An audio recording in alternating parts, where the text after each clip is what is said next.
જય જવાન જય કિસાન. તો જો ફરીવાર આપણે ખેતરમાં આવી ગયા છે. તો ખેતરનો લુક બતાવું તો જો કાલે તો આપણે આટલામાં રોટાવેટર મરાવી નાખ્યું છે અને આજે કાલે વરસાદ આવ્યો હતો એટલે તમને બતાવું કે આપણે બાજરી તો લણતા હતા અને એની અંદર વરસાદ આવી ગયો છે. તો તમને બતાવો કે કેવો વરસાદનો કયો છે માહોલ. જો બાજરીને આપણે ટેબલીઓ પણ કરી નાખી હતી અને લણી પણ કમ્પ્લીટ નાખી હતી, પણ જો નીચે એકદમ વરસાદ આવ્યો ને એટલે જો બહુ ગરમી, પહાડની નીચે ગરમી વળી ગઈ છે અને થોડી થોડી બાજરીનો કાળાશ પણ જોવા મળ્યો છે.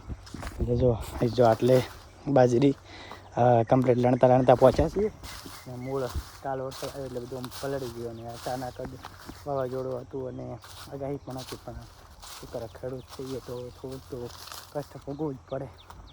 જો આટલામાં આપણે બાજરી કરી છે અને અડધી તો લણાઈ ગઈ છે, માત્ર થોડીક જ રહી હતી. વરસાદ આવી ગયો છે તો હવે સુકાશે બાજરી, પછી આપણે ટેસરમાં કઢાવશું અને પછી લેશું.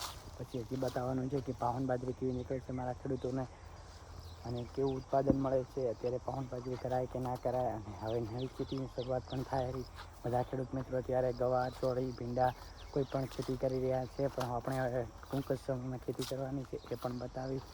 અને જો ફરી વાર એક બતાવી દઉં કે કેવી બાજરી છે. હું ડેલી બ્લોગ અપલોડ કરવાનું શરૂઆત કરી નાખી છે અને 30 દિવસ સુધી આપણા સંપૂર્ણ બ્લોગ આવતા રહેશે. તો બધા મિત્રોને એટલું કહીશ કે બ્લોગ ગમતા હોય તો એક સબસ્ક્રાઈબ કરતા રહેજો અને તમારા ખેતરનો લુક બતાવી દો એટલે તમને લાગે કે કેવું ખેતર છે. જો ચારે કોરા બાજુ ઝાડકા છે અને એકદમ સરસ આપણું ખેતર છે. તો બધા મિત્રોને જય જવાન જય કિસાન ને જય ખેડૂત પુત્ર. તો મળીએ નેક્સ્ટ બ્લોગમાં.